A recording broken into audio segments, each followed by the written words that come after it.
तो आज हम लोग यहाँ पे पेपर थर्ड में यूनिट 4 का, ठीक है, जो कल हम लोग 6 नंबर तक क्वेश्चन सॉल्व किए थे, आगे को क्वेश्चन को सॉल्व करेंगे एंड क्वेश्चन नंबर 7 है। ठीक है, इजी क्वेश्चन है एकदम। क्वेश्चन क्या दिया है कि एक कण, क्वेश्चन विजिबल हो रहा है ना?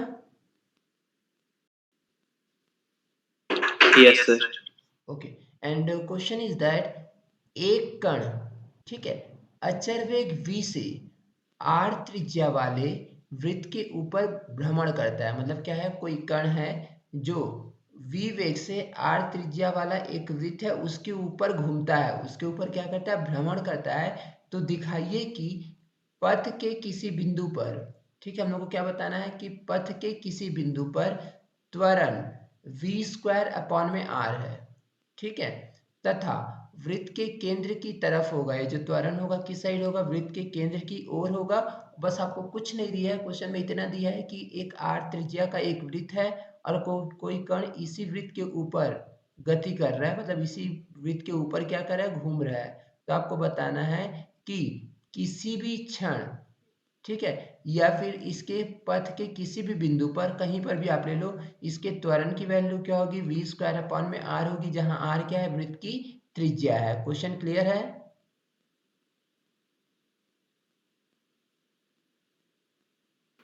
सर एक बार बताओ। देखो, क्वेश्चन देखो यहाँ पे क्या दिया है कि एक कण है जिसका वेग क्या है, अचर है, मतलब वेग आपका कांस्टेंट है ना, ठीक है।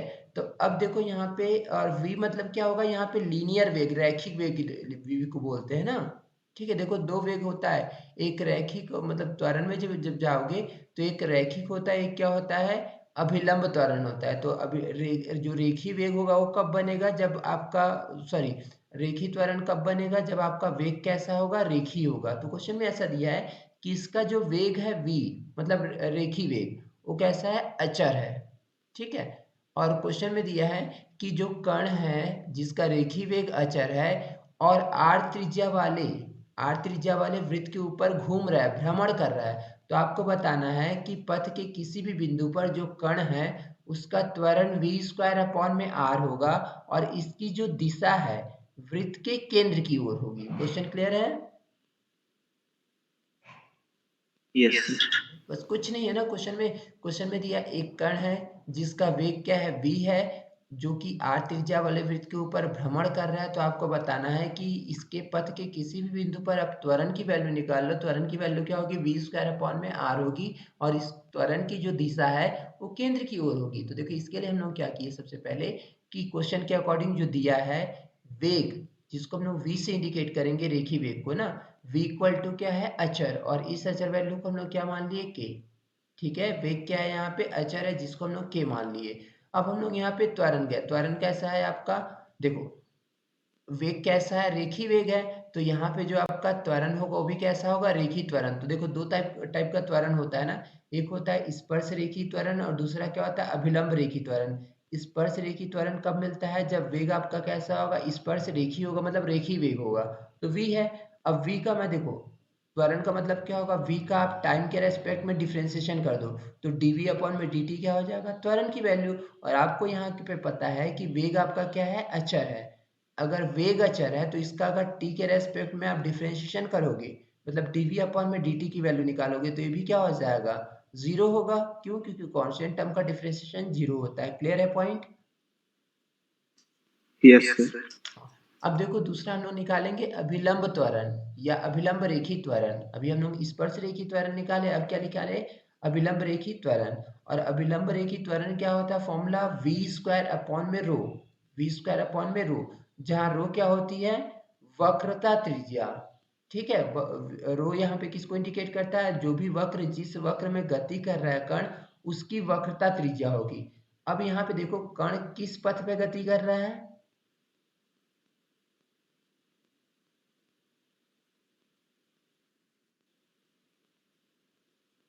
कण किस पथ पे गति कर रहा है बताओ।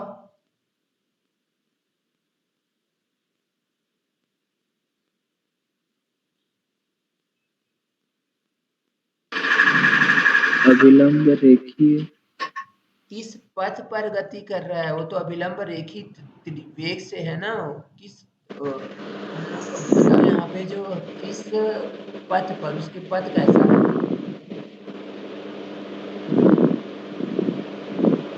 वृत्त पर।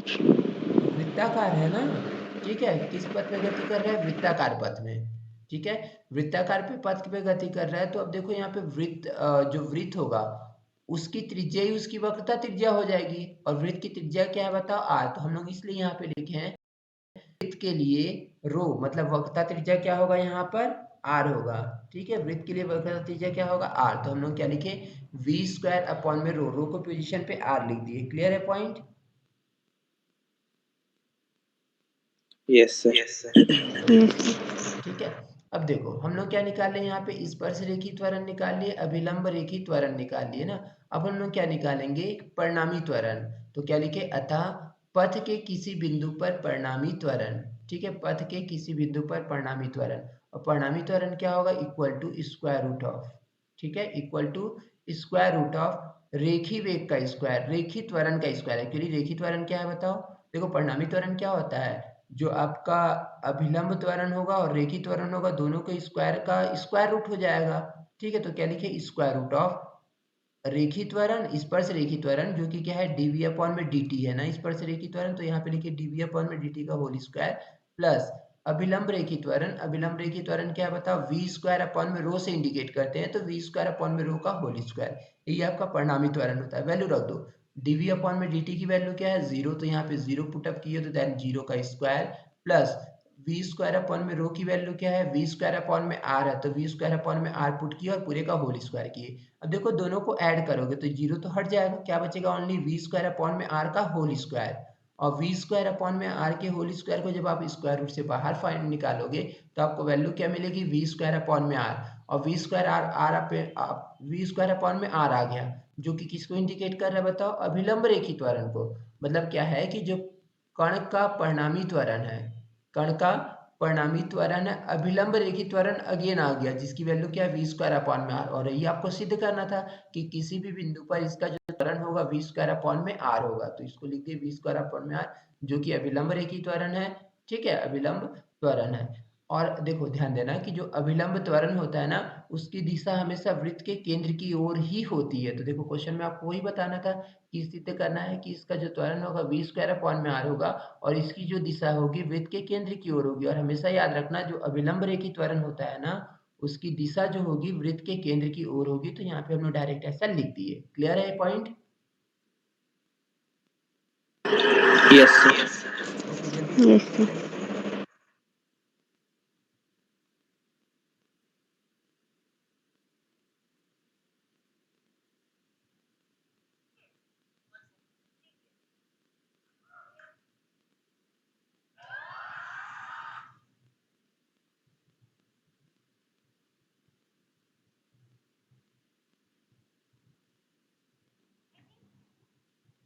हो गया? नोट कर लिए? स्क्रीनशॉट ले लिए? Yes sir. ओके, देखो यहाँ पे नेक्स्ट क्वेश्चन ना, ठीक है। और ये भी क्वेश्चन एकदम इजी है, बस थोड़ा सा ध्यान से फोकस करना ना। देखो क्वेश्चन क्या दिया है कि एक बिंदु, ठीक है, एक बिंदु एक समान चाल v से, चाल मतलब वही वेग ना, जब दिशा नहीं दिया है तो उसी को हम लोग चाल बोल देते हैं। तो क्वेश्चन क्या दिया है? एक कण एक बिंदु एक समान चाल से, बिंदु बोलो या कण, इससे कोई मतलब नहीं है, बिंदु मतलब वही कण को इंडिकेट कर रहा है कि एक बिंदु एक समान चाल v से साइक्लॉइड, साइक्लॉइड का इक्वेशन दिया S equal to 4a sine sine पर गमन करता है, ठीक है। देखो क्वेश्चन में दिया है कि एक बिंदु एक समान चाल b से cycloid S equal to 4a sine sine पर गतिमान है या गमन करता है, इस वक्र पर गतिमान है ना, या इस वक्र पर गति करता है। जैसे पिछले क्वेश्चन में दिया था वृत्त में गति कर रहा था, अब दिया यहाँ पे कि जो कण है v वेग से S equal to 4a sine sine, एक वक्र का समीकरण और एक साइक्लॉइड का समीकरण होता है, इस पर गतिमान है। तो आपको क्या बताना है कि पथ के किसी भी बिंदु पर त्वरण को ज्ञात कीजिए। आपको पथ के किसी भी बिंदु पर क्या निकालना है? त्वरण।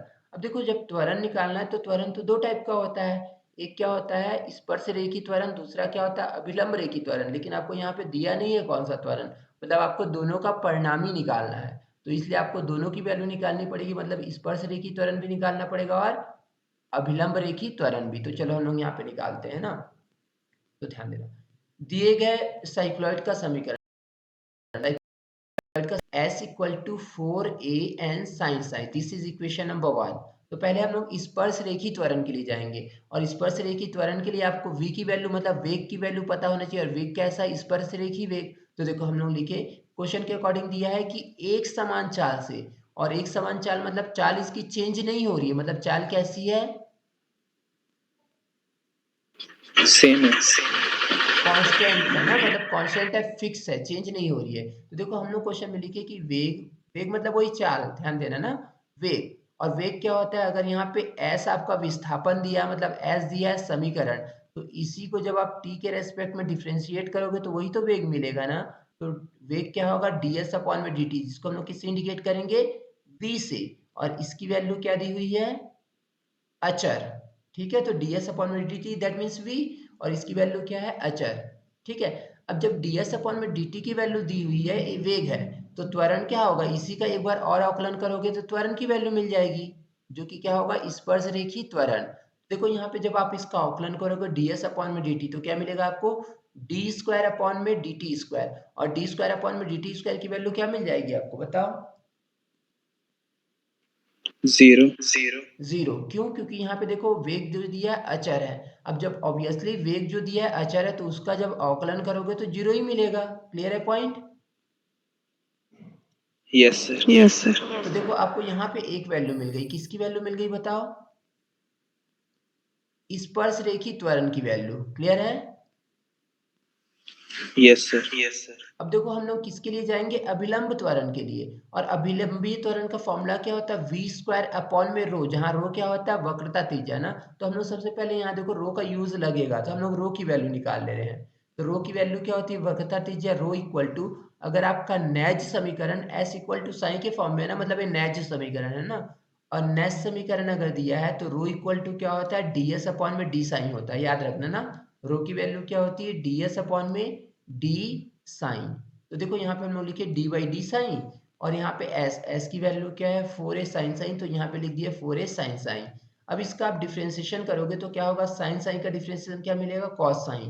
तो आपको क्या मिल गया, 4a कॉस साइन, किसकी वैल्यू, रो की वैल्यू। क्लियर है पॉइंट। Yes sir. ओके, तो देखो अब आपको रो की वैल्यू भी मिल गया, तो अभिलंब त्वरण तो इजीली मिल जाएगा। तो अतः अभिलंबी त्वरण क्या मिलेगा, वी स्क्वायर अपॉन में रो। ठीक है, क्या मिलेगा, वी स्क्वायर अपॉन में रो। और वी स्क्वायर को हम लोग सेम लिखे, रो की वैल्यू रख दी, और रो की वैल्यू क्या आई है, 4a cos sine. 4a cos sine. तो यहाँ पे हम लोग लिखे वी स्क्वायर अपॉन में क्या हो गया, यहाँ पे 4a कॉस साइन। यहाँ तक आई थिंक क्लियर होगा। Yes sir. Yes, sir. ठीक है, यहाँ तक मिल गया। बट आपको क्वेश्चन में वैल्यू किसकी निकालनी है बताओ, त्वरण की। त्वरण की वैल्यू। तो देखो हम लोग लिखे अतः परिणामी त्वरण। तो परिणामी त्वरण वही होगा, equal to square root of D square S upon में डी टी स्क्वायर। क्या है बताओ,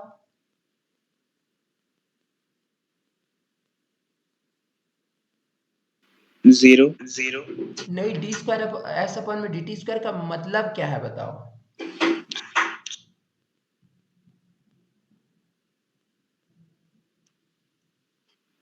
रेखीय त्वरण। स्पर्श रेखी त्वरण ना, रेखी त्वरण बोलो या स्पर्श रेखी त्वरण बोलो, दोनों का मतलब सेम है। ठीक है, तो देखो डी स्क्वायर एस अपॉन में डी टी स्क्वायर, इसी को मैं ऐसा भी लिख सकता था ना, डीवी अपॉन में डी टी भी लिख सकता था। ठीक है, यस सर। ओके। तो देखो यहाँ पे क्या हो जाएगा then, D square S upon में डी टी स्क्वायर का होल स्क्वायर, प्लस यहाँ पे क्या है, अभिलंब रेखी त्वरण। अभिलंब रेखी त्वरण क्या है बताओ, वी स्क्वायर अपॉन में रो, तो यहाँ पे लिखे वी स्क्वायर अपॉन में रो का होल स्क्वायर। ठीक है, ये क्या है, डी स्क्वायर एस अपॉन में डी टी का होल स्क्वायर, और यहाँ पे वी स्क्वायर अपॉन में रो का whole square. Okay, D square S upon में डी टी स्क्वायर, इसकी वैल्यू क्या है, जीरो, तो यहाँ पे जीरो रख दिया, जीरो का whole square, plus V square हम लोग सेम लिखे रो, रो की वैल्यू क्या है यहाँ पर, 4a कॉस साइन। ठीक है, क्या है बताओ, 4a कॉस साइन। तो यहाँ पे s की वैल्यू रख दी, क्या है, सॉरी, रो की वैल्यू, रो की वैल्यू क्या है ये बताओ, 4a कॉस साइन। तो हम लोग 4a कॉस साइन रखे, मतलब वी स्क्वायर अपॉन में रो की वैल्यू टोटल रखे, और वी स्क्वायर अपॉन में रो की वैल्यू तो यही है, वी स्क्वायर अपॉन में 4a cos sine. Value put up कर दी। क्लियर है पॉइंट? Yes sir. ओके, अब देखो ये तो जीरो है, कोई इफेक्ट नहीं पड़ेगा, बस क्या बचेगा आपके पास वी स्क्वायर अपॉन में 4a कॉस साइन। इसको हम लोग स्क्वायर रूट से बाहर किए तो क्या मिला, वी स्क्वायर अपॉन में 4a कॉस साइन मिल गया। ठीक है, अब क्या किए, वी स्क्वायर 4a को सेम लिखे, कॉस थीटा को square root 1 minus sine square theta लिख सकते हैं। ठीक है, कॉस थीटा इक्वल टू क्या होता है, square root 1 minus sine square theta. क्यों ऐसा किए, क्योंकि देखो यहाँ से मैं साइन की वैल्यू निकाल सकता हूँ, कॉस की वैल्यू तो नहीं निकाल सकता था, बट यहाँ से साइन की वैल्यू मैं निकाल सकता था। तो साइन का फॉर्मूला एस के फॉर्म में हम लोग फाइंड आउट कर सकते हैं, इसलिए मैं यहाँ पे क्या किया कि कॉस को साइन के फॉर्म में चेंज कर दिया, और कॉस को साइन के फॉर्म में चेंज करूंगा क्या होगा, square root of 1 minus sine square sine. तो क्या लिखे, वी स्क्वायर अपॉन में 4a square root of 1 minus sine, और साइन की वैल्यू क्या मिल जाएगी बताओ, एस अपॉन में 4a, तो एस अपॉन में 4a का होल स्क्वायर लिख दिया। क्लियर है पॉइंट? Yes. ओके, तो इसको जब कैलकुलेट करोगे तो वी स्क्वायर अपॉन में 4a square root of 1 minus, and this is S का स्क्वायर क्या मिलेगा आपको, एस स्क्वायर, और 4a का स्क्वायर कितना होगा, 16a का होल स्क्वायर। क्लियर है? Yes sir. ओके, जल्दी स्क्रीनशॉट ले लो इसका।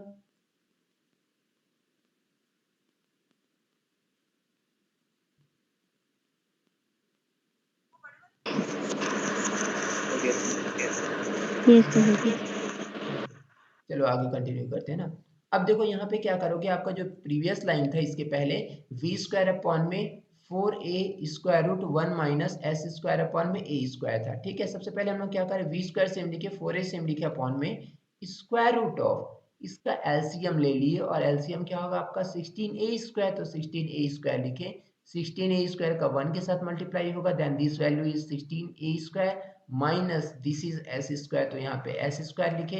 अब देखो यहाँ पे 16 स्क्वायर 16a स्क्वायर डिनोमिनेटर में है ना, इसको कॉमन ले लो, तो क्या मिलेगा, वी स्क्वायर सेम होगा, 4a अपॉन में 4a होगा, and square root of 16a square minus S square, 4a cancel हो जाएगा, तो वी स्क्वायर अपॉन में square root of this is 16a square minus S square, और यही आपके त्वरण की वैल्यू है। क्लियर है यहाँ तक? Yes sir. ओके, जल्दी स्क्रीनशॉट लो इसका भी।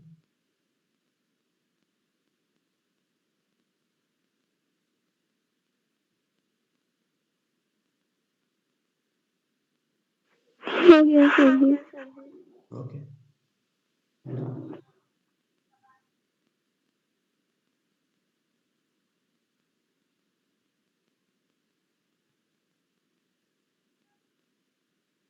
देखो एक क्वेश्चन ना, और एक क्वेश्चन भी एग्जाम में आया हुआ, देखो छोटा सा क्वेश्चन है बट एग्जाम में आया हुआ है, ध्यान देना ना। ठीक है, देखो क्वेश्चन क्या दिया है यहाँ पे, क्वेश्चन विजिबल हो रहा है ना? Yes sir. Okay, and question is that कि गुरुत्वाकर्षण के अंतर्गत, गुरुत्वाकर्षण के अंतर्गत कोई कण एक ऊर्ध्वाधर समतल में, कोई कण एक ऊर्ध्वाधर समतल में चिकने वक्र पर गमन करता है। ठीक है, देखो क्वेश्चन में क्या दिया है कि गुरुत्वाकर्षण के अंतर्गत कोई कण एक ऊर्ध्वाधर समतल में चिकने वक्र पर गमन करता है यदि टी समय में चलित चाप, टी समय में चलित चाप कितना है बताओ, sine hyper T, sine hyper T के समानुपातिक है, मतलब टी समय में जो चाप है ना, किसके समानुपातिक है, साइन हाइपर टी की। तो आपको बताना है कि वक्र का रूप ज्ञात करना है, कि मतलब यहाँ पे आपको बताना है कि वक्र का समीकरण क्या होगा। ठीक है, क्वेश्चन कुछ नहीं दिया है, क्वेश्चन में ऐसा दिया है कि गुरुत्वाकर्षण के अंतर्गत कोई कण एक ऊर्ध्वाधर समतल में चिकने वक्र पर गमन करता है। ठीक है, यदि यदि टी समय में चलित चाप एस इक्वल टू, चलित चाप क्या दिया बताओ, साइन हाइपर टी के समानुपातिक दिया है ना, डायरेक्ट नहीं दिया वैल्यू, बल्कि उसके समानुपातिक वैल्यू दिया है। तब आपको बताना है कि वक्र का समीकरण क्या होगा, मतलब वक्र का रूप क्या होगा। क्वेश्चन क्लियर है यहाँ तक? Yes sir.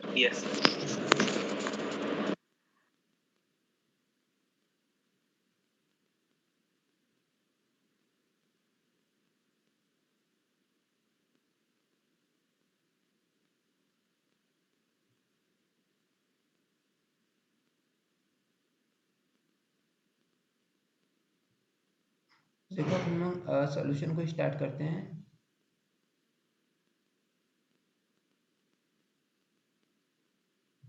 क्वेश्चन क्या दिया है, क्वेश्चन जो दिया था उसके अकॉर्डिंग सॉल्यूशन क्या दिया है, चूंकि टी समय में चलित चाप एस, ठीक है, चलित चाप को हम लोग चाप को क्या एज्यूम कर लिए, एस से। क्वेश्चन में ऐसा दिया ना कि टी समय में चलित चाप साइन हाइपर टी के समानुपातिक है, तो चाप को मैं क्या एज्यूम कर लिया, एस।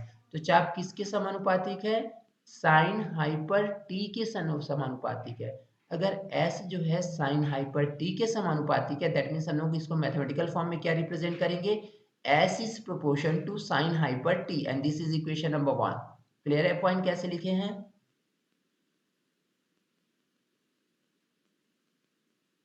सर एक बार और।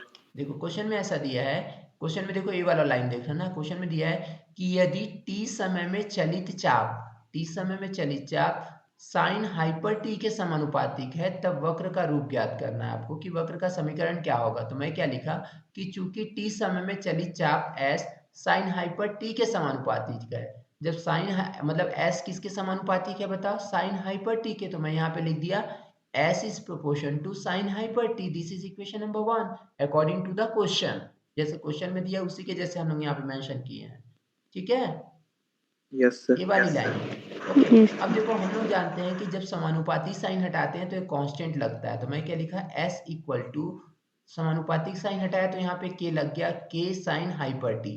ओके, अब s की वैल्यू इतना है, तो वेग क्या होगा बताओ, v equal to ds upon में dt, इसी चाप का मतलब इसी जो डायरेक्शन दिया है, दैट मीन्स जो डिस्प्लेसमेंट दिया है उसी का आप t के रेस्पेक्ट में डिफरेंशिएशन कर दोगे, तो क्या होगा, v equal to ds upon में dt मिल जाएगा। तो यहाँ पे हम लोग लिखे d by D T, s की वैल्यू क्या है बताओ, k साइन हाइपर t, तो यहाँ पे हम लोग लिख दिए k sine hyper t। Clear है पॉइंट? yes, sir. ओके, देखो k को हम लोग सेम लिखे, साइन हाइपर t और साइन हाइपर t का डिफरेंशिएशन कितना होगा, cos hyper t। Yes okay, sir. ठीक है, साइन हाइपर टी का क्या होता है, कॉस हाइपर टी, ये आपको इक्वेशन नंबर 2 मिल गया, v की वैल्यू ना, मतलब एक बार आप अवकलन किए तो वेग की वैल्यू मिल गया, जिसको आप ds अपॉन में dt भी बोल सकते हो। तो डी स्क्वायर अपॉन में dt का मतलब क्या होगा, त्वरण, ऐसा त्वरण है स्पर्श रेखी त्वरण, ठीक है। तो डी स्क्वायर अपॉन में dt स्क्वायर की वैल्यू क्या होगी बताओ, इसको और एक बार डिफ्रेंसिएशन करोगे तो करो इसका डिफ्रेंसिएशन, k, और कॉस हाइपर टी का डिफ्रेंसिएशन क्या होता है, साइन हाइपर। हाँ माइनस में नहीं होता है ना, साइन अगर कॉस होता डायरेक्ट कॉस थीटा या कॉस टी तो उसका माइनस होता है, लेकिन कॉस हाइपर टी का पॉजिटिव में ही होता है ना, ठीक है। Yes sir. This is equation number 3। तो देखो आप वेग की वैल्यू निकालिए, मतलब ds अपॉन में dt की वैल्यू भी निकालिए और त्वरण की वैल्यू भी निकालिए, डी स्क्वायर एस अपॉन में dt स्क्वायर। अब हम लोग क्या लिखे हैं यहाँ पे, त्वरण कौन सा बताओ, स्पर्श रेखी त्वरण ना, तो हम लोग यहाँ पे क्या लिखे, स्पर्श रेखा की दिशा में, स्पर्श रेखा की दिशा में गति का समीकरण, ठीक है, गति का समीकरण लेने पर, तो हम लोग का क्या लेने बताओ, गति का समीकरण किस दिशा में, स्पर्श रेखी दिशा में। तो स्पर्श रेखी दिशा में गति का समीकरण क्या होगा, ये फॉर्मूला होता है m d square S upon में D T square equal to M G sine fine. ध्यान देना ना, फिर से क्या होता है m and this is d square S upon में D T square equal to M G sine five, जहां डी स्क्वायर एस अपॉन में डी टी स्क्वायर क्या है, स्पर्श रेखी त्वरण को इंडिकेट कर रहा है। ओके, तो वैल्यू रख दो, m को हम लोग सेम लिखे डी स्क्वायर एस अपॉन में डी टी स्क्वायर की वैल्यू रखे, और डी स्क्वायर एस अपॉन में डी टी स्क्वायर की वैल्यू जो इक्वेशन नंबर 2 में आपको 3 में पता है, जिसकी वैल्यू क्या है, k साइन हाइपर टी, तो हम लोग लिख दिए यहाँ पे k sine hyper T equal to M G sine sine. Okay, तो क्या होगा बताओ, m और m यहाँ से कैंसल, जब m और m कैंसिल हो गया तो यहाँ पे आपको क्या मिला, k साइन हाइपर टी, और k sine hyper T equal to क्या हो गया यहाँ पे, g साइन साइन। क्लियर है पॉइंट? Yes, sir. ठीक है, तो देखो ध्यान देना अब इतना, then k sine hyper T, k sine hyper T की वैल्यू क्या है बताओ, एस। तो इसके जगह में हम लोग क्या रख दिए, s, s रख दिए इक्वल टू क्या हो गया, g साइन साइन, ठीक है। और एक इसका समीकरण है, एक चक्रज का समीकरण होता है ना, अभी देखो इसके पहले हम लोग जस्ट चक्रज का समीकरण देखे थे, एक मिनट दिखा रहा हूँ ना, देखो हाँ देखो जैसे ये है, S equal to 4a sine psi, ये भी एक चक्रज है, लेकिन कैसा चक्रज है बताओ? साइक्लॉइड है, ठीक है। Yes sir. देखो यहाँ भी सेम इसी टाइप का है ना, क्या है बताओ? S इक्वल टू 4a की जगह में G आ गया, साइन साइन आ गया, तो ये भी एक चक्रज का समीकरण होता है, जो कि चक्रज का नैज समीकरण, तो हम लोग लिखे जो कि एक चक्रज का नैज समीकरण है। और क्वेश्चन में आपको केवल यहाँ पे समीकरण इतना बताना था कि वक्र कौन सा है या वक्र का समीकरण क्या होगा। तो वक्र का समीकरण क्या है? S equal to G sine sine है, जो कि एक चक्रज को रिप्रेजेंट करता है। क्लियर है पॉइंट? Yes sir. ओके, जल्दी स्क्रीनशॉट ले लो।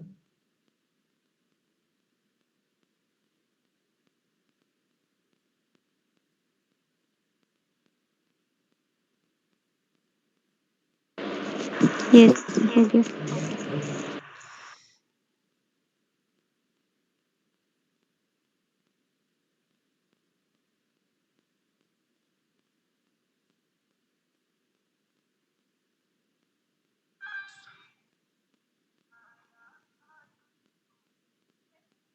ओके, डन ना। चलो अब हम लोग नेक्स्ट क्वेश्चन पे डिस्कस करते हैं ना। देखो ये क्वेश्चन है यूनिट 4 का लास्ट क्वेश्चन है, ठीक है। लास्ट क्वेश्चन मैं कराऊंगा यूनिट 4 का, और ये भी क्वेश्चन देखो एग्जाम में आया हुआ है, इसलिए कर आ रहा हूँ ना। ध्यान से बस देखते जाना, यहाँ पे जो अंडरस्टूड चीजें हैं उसको मैं मेंशन नहीं किया हूँ, जो कि हम लोग को केवल यूजफुल चीजें हैं उसी को मैं मेंशन करके क्वेश्चन को सॉल्व किया हूँ, नहीं तो लेंथी हो जाएगा। तो देखो क्वेश्चन क्या दिया है, एक मन का है, ठीक है, एक मन का, और मन का आई थिंक वही मोती होती जैसे कुछ होता है, ठीक है। मन का मतलब किसी ऑब्जेक्ट को बोलते हैं, क्या चीज होता है, वही मोती मोती जैसे कुछ होता है। क्लियर है ना? Yes sir. ठीक है, इसको तो देख लेना, वर्ड वर्ड है वैसे, इसे कोई मतलब नहीं है। क्वेश्चन में दिया है कि एक मन का है जो एक रुक्ष रुक्ष वक्राकार तार पर इस प्रकार गतिमान है, ठीक है। मतलब एक मन का है, एक वक्राकार तार में गतिमान है, ठीक है। एक मन का दिया आपको, और एक वक्राकार पथ पर या वक्राकार तार में गतिमान है कि इसकी दिशा, ठीक है, इसकी दिशा में परिवर्तन अचर कोणीय वेग से होता है। इसकी दिशा में परिवर्तन कैसा होता है? अचर कोणीय वेग से, ठीक है। तो देखो क्वेश्चन क्या दिया है कि एक मन का एक रुक्ष वक्र तार पर इस प्रकार गतिमान है कि इसकी दिशा में परिवर्तन, इसकी दिशा में परिवर्तन, ठीक है। और क्वेश्चन में दिया है कि इसकी दिशा में परिवर्तन अचर कोणीय वेग से होता है, ठीक है। मतलब एक मन का दिया है जो वक्राकार पथ पर गतिमान है और इस प्रकार गति कर रहा है कि इसके जो दिशा में परिवर्तन है अचर कोणीय वेग से होता है, ठीक है। अचर कोणीय वेग से होता है। तो आपको बताना है कि दर्शाइए कि वक्र का संभावित रूप, वक्र का संभावित रूप एक समान कोणिक सर्पिल होगा। तो यहाँ भी देखो आपको कुछ नहीं बताना है कि जिस पथ पर गतिमान है उस पथ का समीकरण बताना है, और आपको प्रूफ करना है कि जिस पथ पर गतिमान है उसका समीकरण कैसा होगा? कोणिक सर्पिल होगा, एक समान कोणिक सर्पिल। और देखो हम लोग पहले भी यूनिट 2 में पढ़े हैं, एक समान कोणिक सर्पिल का जो समीकरण होता है वो होता है S इक्वल टू E/AT के फॉर्म में, इस फॉर्म में होता है ना, ठीक है। आगे मैं यहाँ पे बताऊंगा तो ध्यान देना। क्वेश्चन में फिर से एक बार रीड कर लेते हैं। क्वेश्चन क्या दिया है कि एक मन का एक रुक्ष वक्राकार तार पर इस प्रकार गतिमान है कि इसकी दिशा में परिवर्तन अचर कोणीय वेग से होता है। दिशा में परिवर्तन कैसे होता है? अचर कोणीय वेग से होता है। दर्शाइए कि वक्र का संभावित रूप, वक्र का संभावित रूप एक समान कोणिक सर्पिल होगा। ओके, क्वेश्चन क्लियर है यहाँ तक? Yes sir. ओके, तो चलो हम लोग सॉल्यूशन को स्टार्ट करते हैं ना। तो सबसे पहले क्या लिखा, माना कि किसी क्षण t पर, किसी पर्टिकुलर टाइम t पर कण वक्र के बिंदु P पर है, ठीक है। एक वक्र है जिस पर कण गति कर रहा है और किसी क्षण t पर कण कहाँ पर है? बिंदु P पर है। आगे हम लोग लिखे मनका के बिंदु, मनका के बिंदु P पर स्पर्शी एवं अभिलंब रेखीय दिशा में गति का समीकरण, ठीक है। हम लोग क्या किए, मनका का जो मतलब जो कण गति कर रहा है उसका बिंदु P पर स्पर्श और अभिलंब रेखी त्वरण की दिशा में समीकरण निकालिए। फॉर्मूला होता है, याद करना पड़ेगा ना। स्पर्श रेखी दिशा के फॉर्म में गति का समीकरण क्या होता है? mv dv अपॉन में ds equal to minus mu R. इसको हम लोग और एक क्वेश्चन में यूज किए थे समीकरण को, ठीक है। स्पर्शरेखी समीकरण क्या होता है गति का, एम वी dv अपॉन में ds equal to minus mu R, mu constant होता है ना, इक्वेशन नंबर 1 हो जाएगा। ठीक। दूसरा, जहां r किसको इंडिकेट करता है, दाब को। ठीक है। दूसरा, अभिलंब रेखी त्वरण की दिशा में, तो अभिलंब रेखी त्वरण के फॉर्म में गति का समीकरण क्या होगा, m and this is v square upon में rho equal to minus R, and this is equation number 2, this is equation number 1 and this is equation number 2। Clear है point? Yes sir, yes sir. Okay. अब हम लोग क्या किए, समीकरण number 1 में समीकरण नंबर 2 से माइनस आर का मान रख दो।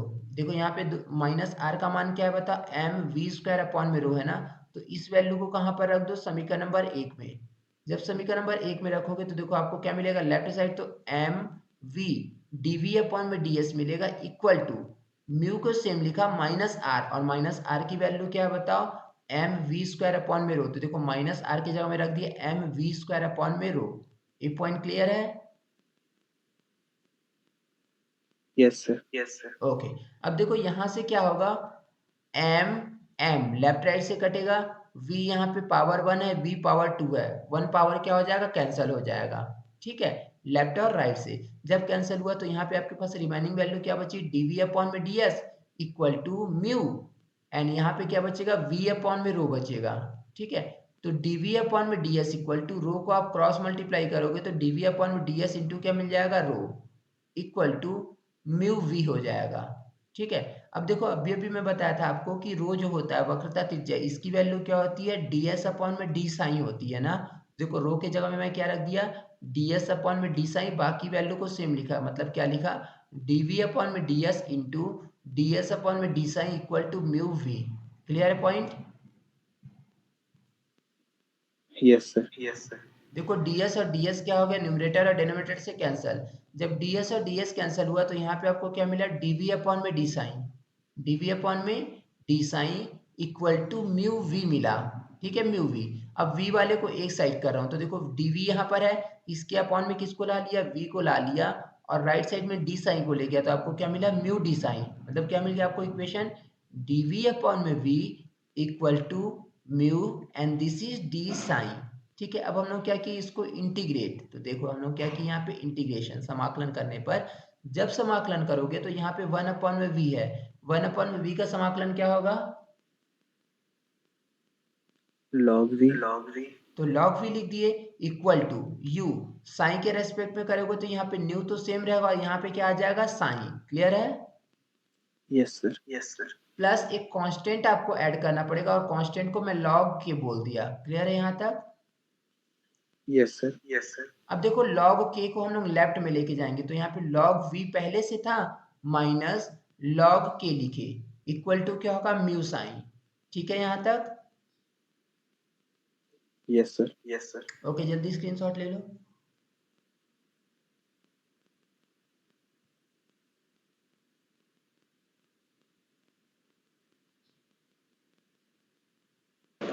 Yes, sir. हो गया। ओके, तो देखो नेक्स्ट लाइन ना, क्या मिला आपको, log v minus log k equal to mu sine लिखा। क्या लिखा, log v minus log k equal to mu sine. ठीक है। अब यहाँ पे log m minus log n का फॉर्मूला बन रहा है, तो इसको मैं log v अपॉन में log k लिख सकता हूँ, log v अपॉन में k एक साथ कंबाइन करके। ठीक है। Yes sir, yes sir. Equal to mu sine ना। अब देखो आप लोग लॉगरिथम में एक्सपोनेंशियल फॉर्म पढ़े होगे कि अगर log base e x equal to y होता है तो x की वैल्यू क्या मिलती है बताओ, e raise to y, e raise to क्या मिलती है, y। तो देखो यहाँ पे s की पोजीशन पे क्या है, v अपॉन में k है, तो इसको अगर एक्सपोनेंशियल में फॉर्म में कन्वर्ट करेंगे तो v अपॉन में k is equal to e raise to mu sine हो जाएगा। यहाँ पे ध्यान देना ना, बेस e नहीं दिया है, मतलब बेस e होता ही है, नेचुरल है। तो यहाँ पे क्या होगा, v अपॉन में k की वैल्यू क्या मिलेगी, इस फॉर्मूला के according e raise to mu sine हो जाएगा। ठीक है। अब हम लोग क्या करेंगे, k को क्रॉस मल्टीप्लाई करेंगे तो v की वैल्यू क्या होगी, यहाँ पे k e raise to mu sine. देखो ये दोनों पॉइंट क्लियर है?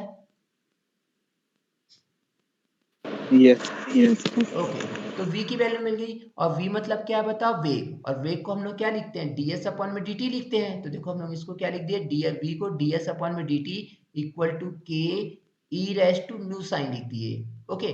अब मैं क्या कि यहाँ पे इसको ऐसा लिख सकता हूँ क्या, ds अपॉन में D sine into d sine upon में dt, जिससे क्या होगा डी साइन कैंसिल होगा, अगेन आपको ds अपॉन में dt मिल जाएगा, इक्वल टू क्या मिल गया k e raise to mu sine. This is equation number 1। Clear है पॉइंट? Yes sir. ओके, अब हम लोग देखो क्या लिखे दिया है कि मनका के गति की दिशा में परिवर्तन अचर कोणीय वेग से होता है। क्वेश्चन में दिया था, देखो स्टार्टिंग में ही दिया था ना कि मनका के गति में परिवर्तन जो है अचर कोणीय वेग से होता है। तो मतलब क्या होगा डी साइन अपॉन में dt की वैल्यू अचर दिया है, मतलब c हो गया। क्लियर है पॉइंट? क्योंकि कोणीय वेग अचर दिया था ना, तो कोणीय वेग क्या हो जाएगा डी साइन अपॉन में dt, क्योंकि साइन यहाँ पे कोण को इंडिकेट करता है, तो डी साइन अपॉन में dt की वैल्यू क्या हो जाएगी अचर, जिसको हम लोग c एज्यूम कर लिए हैं। ठीक है?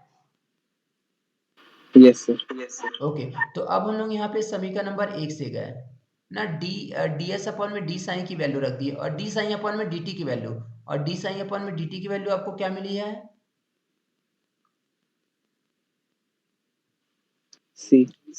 c। तो हम लोग इस वैल्यू को कहाँ पर रखेंगे इक्वेशन नंबर 1 में। तो देखो आपका ds अपॉन में डी साइन तो सेम रहेगा, तो ds अपॉन में डी साइन रखे और डी साइन अपॉन में dt के जगह में हम लोग क्या रख दिए c, तो यहाँ पे c पुट किए इक्वल टू राइट साइड क्या मिला k e raise to mu sine, तो k लिखे e रेज टू क्या लिखे म्यू साइन। ओके, अब हम लोग क्या किए डी साइन को राइट में ले गए, क्योंकि यहाँ साइन वाला टर्म है ना, तो डी साइन को हम लोग राइट में ले गए, तो यहाँ पे क्या बचेगा c और ये क्या होगा ds, तो c ds होगा equal to k e raise to mu sine d sine हो गया।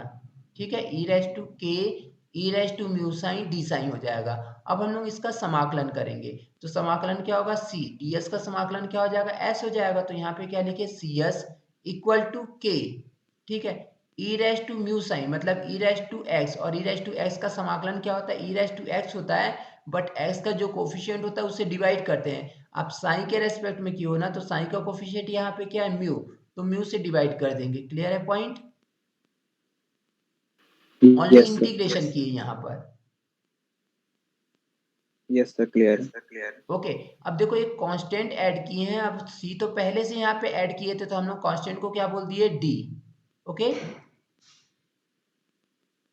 Yes sir. अब देखो हम लोग क्या किए इस c जो कांस्टेंट वैल्यू था ना, इसको राइट में ट्रांसफर किए, तो यहाँ पे मल्टीप्लाई में है तो कहाँ जाएगा डिवाइड में, तो देखो क्या लिखे q अपॉन में म्यू, q अपॉन में म्यू पहले से था, c भी आ जाएगा, तो q अपॉन में म्यू c हो जाएगा, और इनटू में क्या बचेगा e raise to mu c हो जाएगा, प्लस d था अपॉन में क्या आ जाएगा यहाँ पर c, तो देखो आपको s की वैल्यू क्या मिली k अपॉन में mu c e raise to mu sine plus d upon में c मिल गया। ठीक है, तो s is equal to k upon में म्यू सी को मैं क्या बोल दिया a, कांस्टेंट वैल्यू a बोल दिया, तो a e raise to mu sine हो जाएगा, प्लस d अपॉन में dc भी कांस्टेंट है, तो इसको मैं b बोल दिया। तो देखो मैं लिखा हूँ यहाँ पे, जहाँ a जो मैं है किसके लिए यूज किया हूँ k अपॉन में म्यू सी के लिए, और b जो है d अपॉन में c के लिए यूज कर रहा हूँ, और a किसको रिप्रेजेंट करता है एक समान कोणिक सर्पिल का समीकरण है, तो देखो लिखे जो कि एक समान कोणिक सर्पिल का नैज समीकरण है। और आपको यही बताना था कि जो कण जो है जिस पथ पर गति कर रहा है उसका समीकरण किस फॉर्म में है, एक समान कोणिक सर्पिल के रूप में है। क्लियर है पॉइंट? Yes sir. ओके, जल्दी स्क्रीनशॉट ले लो।